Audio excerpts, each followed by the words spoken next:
ভজনে বসেছে লালা, আর এদিকে মন্দিরের পূজারী ভোগ নিবেদন করে চিন্তা করছে তাই তো লালাকে প্রসাদ দিয়ে আসতে হবে।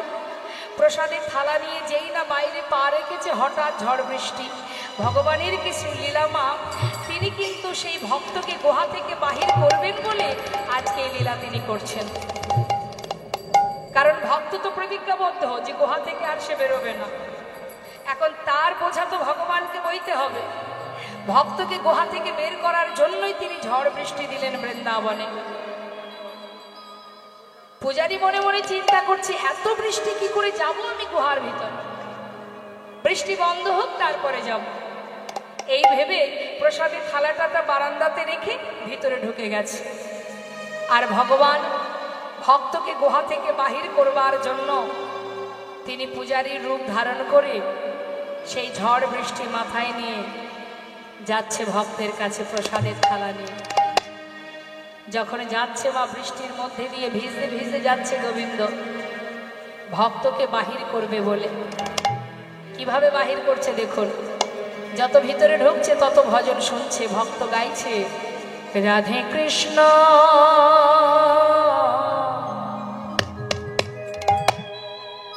রাধে কৃষ্ণ গোবিন্দ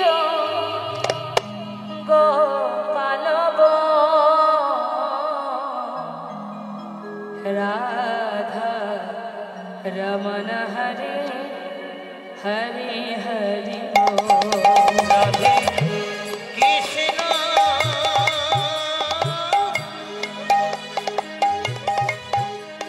গোবিন্দ গোপাল বল বল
ডাকছে লালা। লালা কিন্তু চিনতে পারছে না মা, কারণ বেশটা কি পূজারীর বেশ। লালা, কে? আমি পূজারী। তুমি প্রসাদ খাবে না? এই দেখো প্রসাদ এনেছি। লালা কিন্তু কিছুই বুঝতে পারলো না, প্রসাদ খেলো, আবার প্রভু চলে গেলেন। এদিকে বৃষ্টি যেই বন্ধ হয়ে গেছে, মন্দিরের যে প্রকৃত পূজারী সেই চিন্তা করছে তাই তো লালাকে প্রসাদ দিয়ে আসি, বৃষ্টি তো বন্ধ হয়ে গেছে। যেই না প্রসাদের পাত্র নিয়ে আবার গুহার ভিতরে গেছে মা, গুহার ভিতরে গিয়ে ডাকছে লালা, লালা। কে? আমি গো পূজারী। তুমি প্রসাদ খাবে না? এই না প্রসাদ। আমি তো খেয়েছি প্রসাদ। খেয়েছো? খেয়ে দিল তোমায়? কেন? তুমি তো এসেছিলে। আমি তো আসিনি। তুমি আসনি? তোমার মতো বেশ, তোমার মতো কণ্ঠস্বর, তোমার মতো দেখতে, তুমি তো এসেছিলে। আমার মনে হয় তুমি হয়তো মনে করতে পারছো না। লালা, বিশ্বাস করো, আমি সত্যি আসিনি। তবে কে এসেছিল? লালা, আমার মতো দেখতে, আমার মতো কণ্ঠস্বর।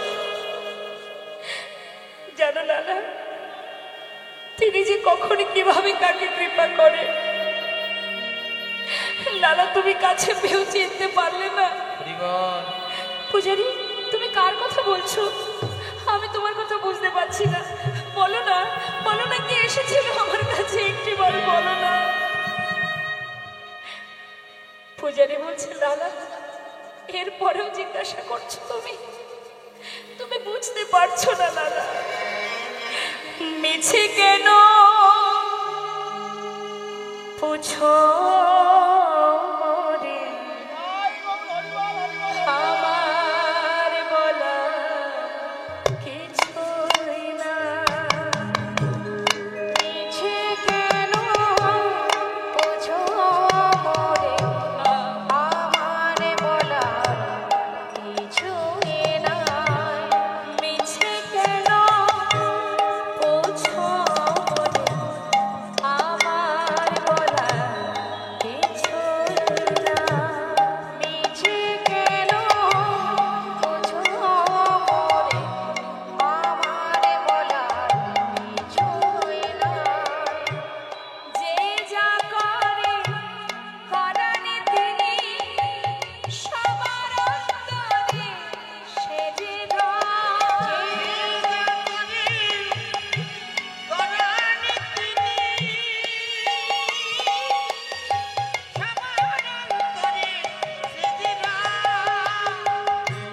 মিছে কেন পুছো রে, আমার বলা কিছুই না।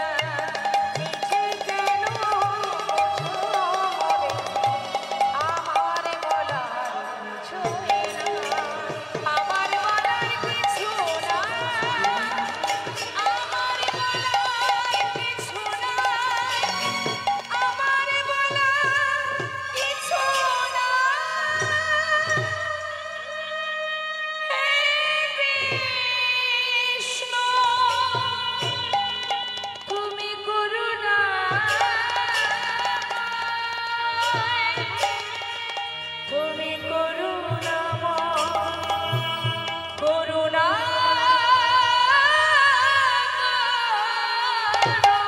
তুমি করুণাময়,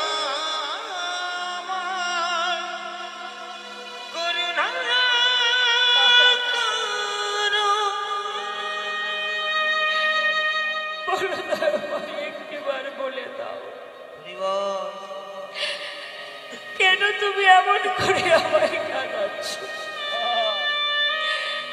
দেখা দিয়েও কেন তুমি আমায় দেখা দিলে না? বলো না মরে কাঁদাইছ কেন, করিছ কেন ছলো? বলো না মোরে কাঁদাইছ কেন, করিছ কেন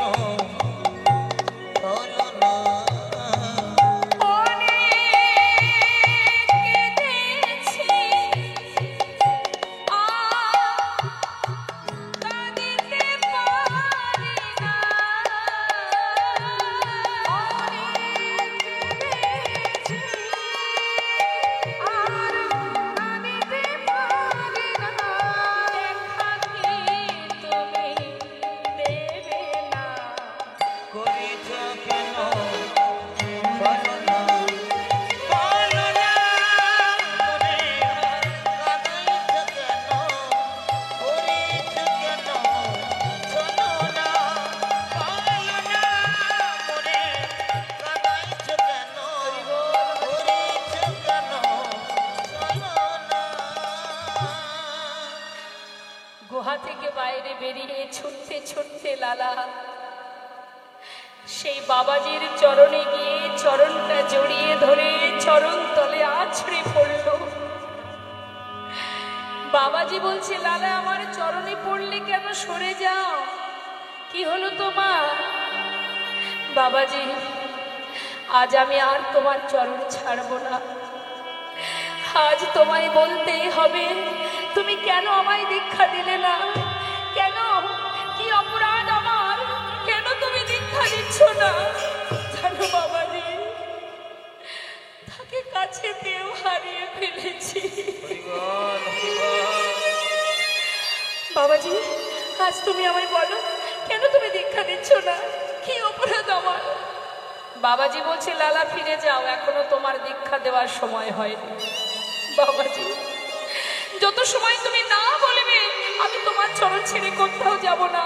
আগে বলো, তুমি কি অপরাধ আমার? লালা, শুনবে তুমি? তোমার অপরাধটা কি শুনবে? তাহলে শোনো। তোমাকে বলেছিলাম তুমি সবার ঘরে ভিক্ষা করবে, প্রত্যেকের ঘরে ঘরে যাবে। তুমি ভিক্ষা করেছো, কিন্তু একজনের ঘরে তুমি যাওনি, সে হলো জগৎ শেঠ। কেন যাওনি লালা? বাবাজি, ওদের সঙ্গে আমাদের পুরানো একটা দ্বন্দ্ব আছে, তাই আমি যাইনি। লালা, যখন তুমি জমিদার ছিলে তখন তোমার দ্বন্দ্ব ছিল, বিবাদ ছিল। এখন তো তুমি আর জমিদার নও, তোমার জমিদারিও আর নেই, তাহলে বিবাদ দ্বন্দ্ব কেন থাকবে? লালা, যাও, হৃদয় থেকে হিংসা, ক্রোধ, লালসা, কামনা, অহংকার সর্বস্ব ত্যাগ করো, তবেই তো তুমি কৃষ্ণের পরম ভক্ত হতে পারবে। ভজন অত সহজ নয় লালা। যার সঙ্গে তোমার দ্বন্দ্ব আছে, বিবাদ আছে, তার বাড়িতে গিয়ে মাথা নত করে এক মুষ্টি তণ্ডুল ভিক্ষা করে নিয়ে এসো।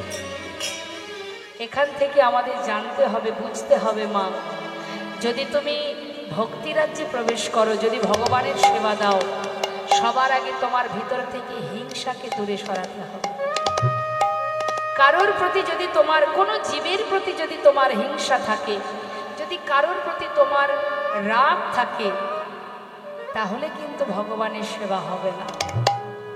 তাই যার প্রতি তোমার রাগ আছে, অভিমান আছে, হিংসা আছে, তার বাড়ি থেকে নতমস্তকে গলবস্ত্র হয়ে ভিক্ষা করে তাকে নিমন্ত্রণ করে সসম্মানে বাড়িতে এনে বৈষ্ণব সেবা যদি দিতে পারো, তবেই তোমার ভগবত সেবা পূর্ণ হবে। তাই গৌর হরিব, না হলে সব বৃথা। লাখ লাখ টাকা খরচ হবে, বিনিময়ে যতটুকু পূর্ণ কৃপা পাওয়ার জন্য করা হয়েছিল সেটা আর পাওয়া হবে। তাই বলে যাও লালা, মন্ত্র পেতে হলে আগে তোমার যে চিরশত্রু তার ঘর থেকে ভিক্ষা করে আনতে হবে। লালা চললেন ভিক্ষার ঝুলি নিয়ে।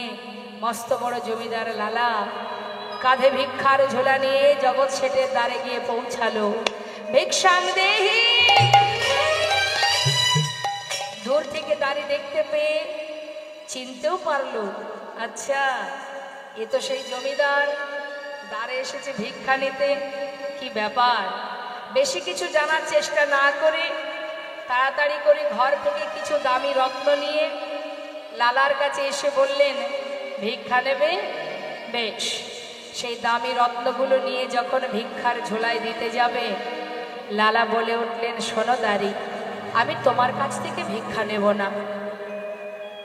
যে তোমাদের জমিদার তাকে একবার ডেকে নিয়ে এসো। আর যেগুলো তুমি এনেছো আমার কাছে, আমি তো এ ধন নিতে পারবো না। আমি ধনের ভিখারি নয় গো, আমি ধনের ভিখারি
ভিক্ষা নেবে না, তাহলে বাবুকে ডাকতে হবে। ঘরের ভিতরে প্রবেশ করে জগৎ শেঠকে বললেন, বাবু পুরানো শত্রু আপনার দ্বারে দাঁড়িয়ে আছে ভিক্ষার ঝুলি নিয়ে। জগৎ শেঠ বললেন, কে সে? আর কে? সেই বড় জমিদার লালা। বলো কি তুমি? আমি দেখতে চাই তাকে। যখনই কিনা দাড়ির হাত ধরে জগৎ শেঠ সদর দরজায় এলো মা, লালার সর্ব অঙ্গে হরিনাম কৃষ্ণ নাম লেখা, কাঁধে রয়েছে ভিক্ষার ঝোলা, চোখে কৃষ্ণ প্রেমের বাড়ি। এক দৃষ্টিতে তাকিয়ে জিজ্ঞাসা করছে, তুমি যে বেশ পরিধান করে আমার দ্বারে দাঁড়িয়েছ, একটু বলবে এটা তোমার আসল বেশ নাকি কোনো ছলনা? হরিবল হরিবল। কোনো ছলনা নয় তো? তখন লালা বলে উঠলেন, না না, আসিনি আজ তোমার কাছে বন্ধু কোনো ছলনা,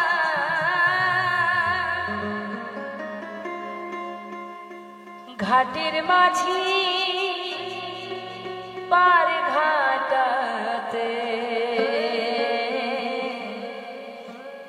ডাকছে আমার।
জগৎ শেঠ কোনো কথা না বলে এক মুষ্টি তন্ডুল লালার ভিক্ষার ঝোলায় দিল। যেই না ভিক্ষা পেয়েছে লালা আর স্থির নেই মা, পাগলের ন্যায় ছুটতে ছুটতে বাবাজির কাছে গিয়ে বলছে, বাবাজি চেয়ে দেখো আমি ভিক্ষা এনেছি, এবার তো তুমি মন্ত্র দাও, আর কতদিন আমি যে তার দেখা পেতে চাই। বাবাজি বলছে, মন্ত্র তো অবশ্যই দেব, কিন্তু তোমার পিছনেও কে আসছে? আমার পিছনে?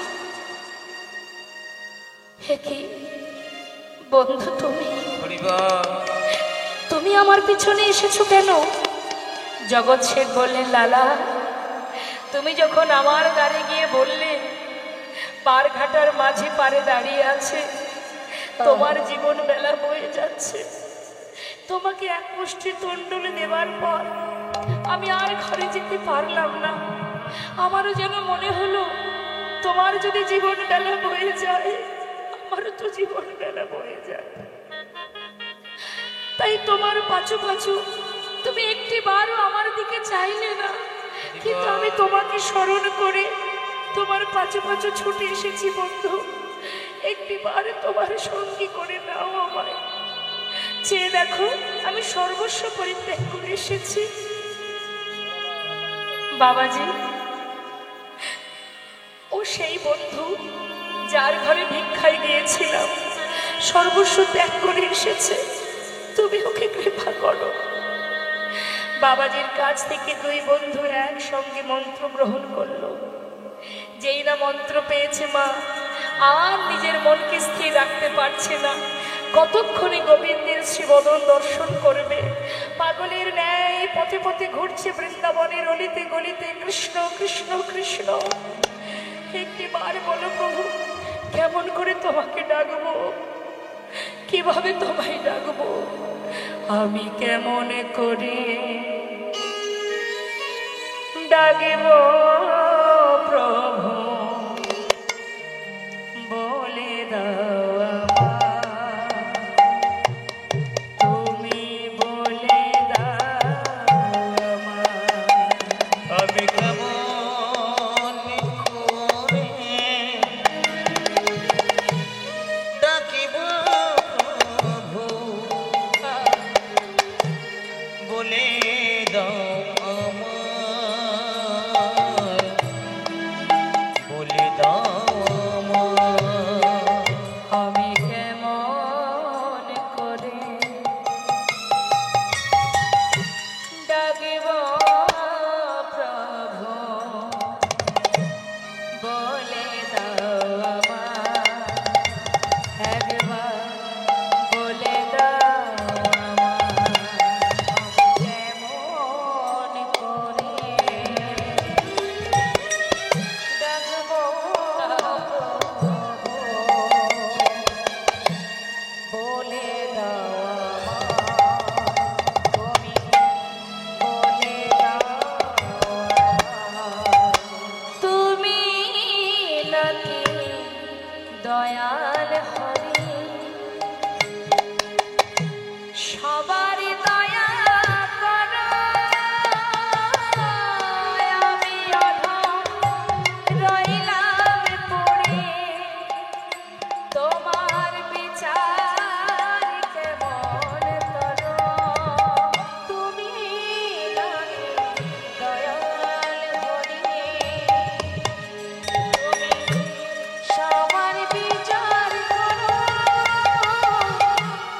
আমি অধম রইলাম পড়ে, তোমার বিচার কেমন করো? তুমি নাকি দয়াল হরি, সবার দয়া করো। আমি অধম রইলাম পড়ে, বলো বিচার কেমন করো? তুমি নাকি দয়াল হরি, তুমি সবার বিচার করো। আমি অধম রইলাম পড়ে, তোমার বিচার কেমন করো? আমি কেমন করে ডাকবো ডাকিব প্রভু, বলে দাও আমায়, বলে দাও তোমার কেমন করে ডাকিব প্রভু, বলে দাও আমায়, একবার বলে দাও আমায়। তোমায় কেমন করে ডাকিব প্রভু, বলে দাও আমায়, তুমি বলে দাও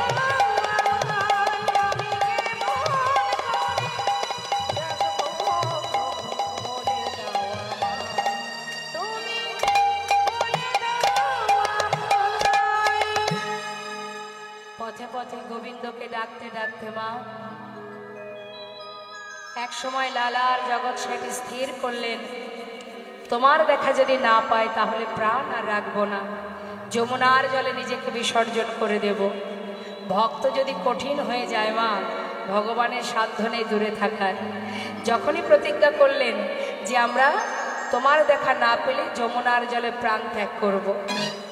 লালা যখন ছুটতে ছুটতে যাচ্ছে, জগৎ সের পিছন থেকে ডেকে বললেন, বন্ধু মরতেই যদি হয় তাহলে তুমি একা কেন, আমাকে সঙ্গে করে নাও, দুইজনে একসঙ্গে প্রাণ ত্যাগ করব। এই বলে যমুনার ঘাটে গিয়ে যখন এক পা দুপা করে জলের ভিতরে নামছে, আর গোবিন্দ দূরে থাকতে পারলেন না। যমুনার ধারে বালুরাশিতে ত্রিভঙ্গ বঙ্কিম ঠামে দাঁড়িয়ে তিনি ডেকে উঠলেন, লালা। দাঁড়িয়েছে, লালা কে? একবার পিছন ফিরে চেয়ে দেখো। যেই না বলেছে, পিছন ফিরে তাকিয়ে দেখছি গোবিন্দ দাঁড়িয়ে আছে ত্রিভঙ্গভাবে। ছুটে গিয়ে প্রভুর চরণটা জড়িয়ে ধরে প্রভুর চরণে আছড়ে পড়লেন, জড়িয়ে ধরে বললেন, প্রভু এতদিনে তোমার দেখা পেলাম, এতদিন পর সারা জীবনের সাধনা আমার সার্থক হলো প্রভু। যে আশা নিয়ে সর্বস্ব পরিত্যাগ করেছি আজ আমি আমার আপন ঘরে তোমার চরণে আমি জায়গা নাও প্রভু আমার, আমি যেন আরে তোমার চরণ ছাড়া না হই, এই চরণে আমাকে ঠাঁই দাও। আজ আমার জীবন ধন্য হয়ে গেল। এসো দয়াময়, একটিবার আমার সামনে নয় আমার হৃদয় মন্দিরে এসো। দুই ভক্ত দুবাহু প্রসার করে প্রভুর দিকে চেয়ে রইলেন। মম অন্তর মন্দিরে এসো এসো মাধব কৃষ্ণ গোপাল, এসো মাধব কৃষ্ণ গোপাল। মম অন্তর মন্দিরে একবারে শুয়ে পরবর্তী গল্প নিয়ে আসুন। মাধব কৃষ্ণ গোপাল, এসো মাধব কৃষ্ণ গোপাল। এসো এসো তুমি এসো হৃদি মাঝে, অন্তর জানি হরে প্রাণে প্রিয় রাধে। এসো এসো তুমি এসো হৃদি মাঝে, অন্তর জানি হরে প্রাণে প্রিয় রাধে। এসো এসো তুমি এসো হৃদি মাঝে, অন্তর জামি হরে প্রাণে প্রিয় রাজে। এসো এসো তুমি এসো হৃদি মাঝে, অন্তর জানি হরি প্রাণে প্রিয় রাধে। অধরে বাসিয়া মধুর হাসিয়া, অধরে বাসিয়া মধুর হাসিয়া, অধরে বাসিয়া মধুর ওই হাসিয়া। অধরে বাসিয়া মধুর হাসিয়া। এসো এসো কৃষ্ণ গোপাল, এসো মাধব কৃষ্ণ গোপাল। মম অন্তর মন্দিরে এসো এসো মাধব কৃষ্ণ গোপাল, এসো মাধব কৃষ্ণ গোপাল,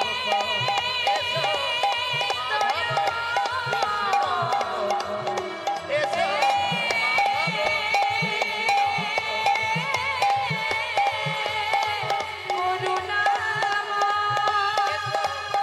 এসো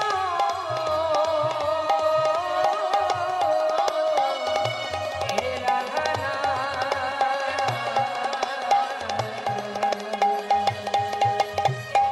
মাধব কৃষ্ণ গোপাল, এসো মাধব কৃষ্ণ গোপাল। হরে কৃষ্ণ জনিতা জগর। হরে কৃষ্ণ। পরবর্তী দলকে নিয়ে আসুন, আমাদের সময় শেষ হতে চলেছে। আমাদের আসবার সময় কমিটির দু একজন ভক্ত বলেছিল দুটো ভজন গাইবার জন্য, তো লীলার মধ্যে দিয়ে তো আর সেটা সম্ভব নয় বা সেটা উচিত নয়, তাই অবশ্যই আমরা সেই ভজন শ্রবণ করব। শুনতে শুনতে পরবর্তী দলের কাছ থেকে আমরা আবার নতুন লীলা আস্বাদন করব। হ্যাঁ, তো আমরা তার মধ্যে দুটো ভজন শ্রবণ করে নিই। জয়নিতা জয় বল। আমরা দেখতে পাচ্ছি ভক্ত আর ভগবানের মধুর মিলন, তো আসুন আমরা আগে একটু সেটাই গিয়ে নিই। ভক্ত সমাগম হয়ে প্রভুর সম্মুখে দুই ভক্ত দাঁড়িয়ে আছে, আমরাও সবাই মিলে সেই ভক্ত আর ভগবানের মধুর লীলা দর্শন করে আজ আমরাও সবাই মিলে বলবো, ভক্ত আর ভগবানের মিলন হইলা,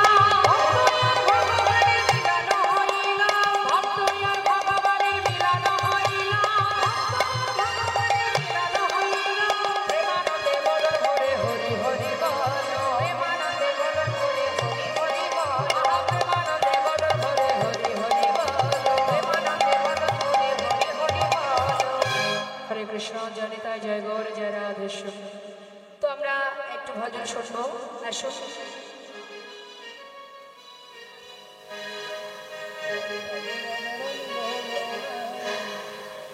তো একটা বৃন্দাবনের ভজন শুনি। হ্যাঁ, হরি বল।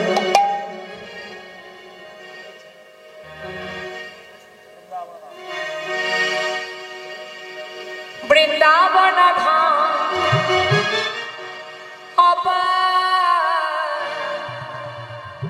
जपे जा राधे राधे,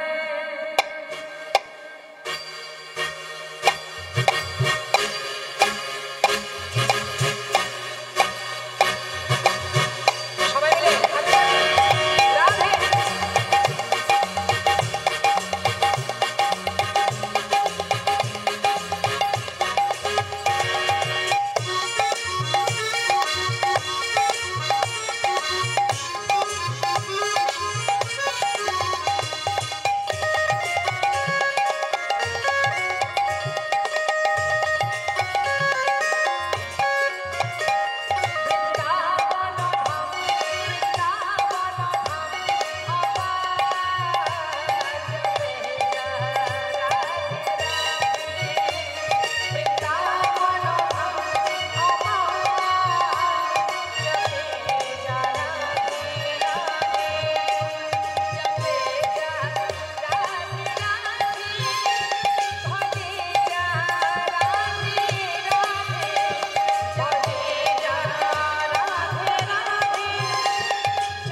সমস্ত বাধা থেকে সে মুক্তি পায় এবং অনায়াসে গোবিন্দ কৃপা লাভ করতে পারে।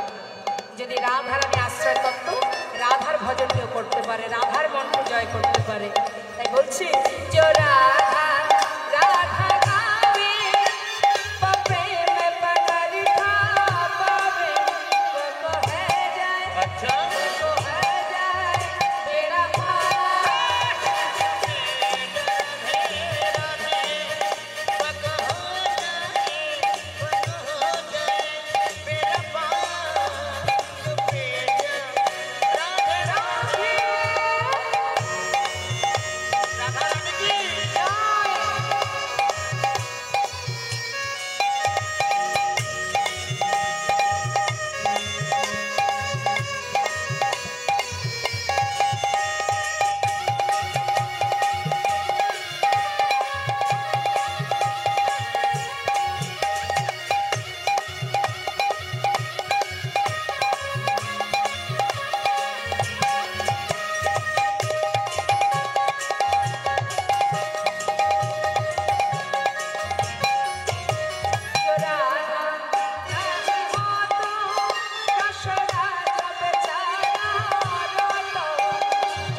পারতেন নাহি হতো আচ্ছা নাহি হতো কৃষ্ণ অবতার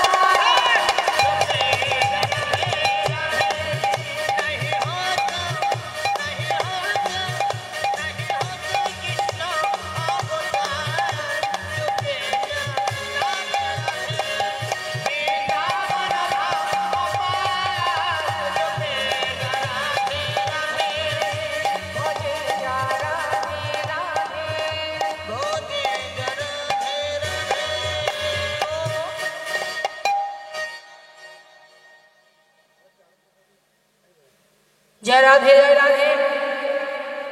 তো আমরা আরো একটি ভজন শুনবো, আমাদের সময় হয়ে গেছে প্রায়। হ্যাঁ, তো আসুন আরেকটা ভজন আমরা শ্রবণ করে নিই। কি বলুন, হিন্দি শুনবেন না বাংলা? বাংলা শুনবেন না? আর হবে না, কেননা এখানে আমার মায়েরা আছেন, তারা বলেছেন বাংলা শুনবেন। একটা তো হলো হিন্দি শুনে দেখি।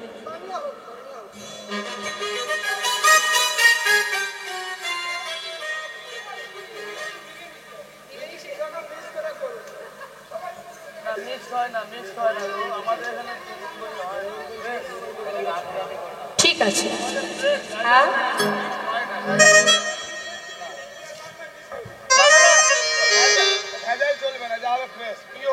ঠিক আছে।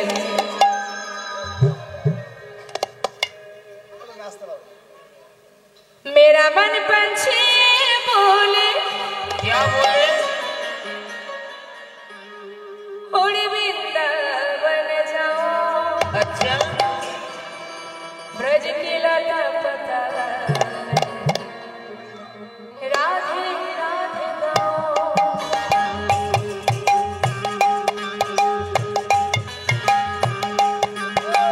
मेरा मन पंछी बोले मेरा मन पंछी बोले उड़ी वृंदावन जाओ ब्रज की लता पता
নাম ধরতে গেছে? আচ্ছা, জয় রাধে জয় রাধে জয় রাধে।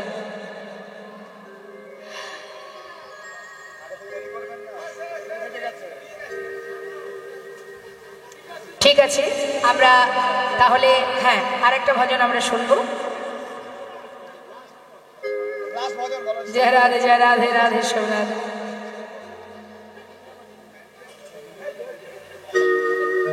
আমি প্রেম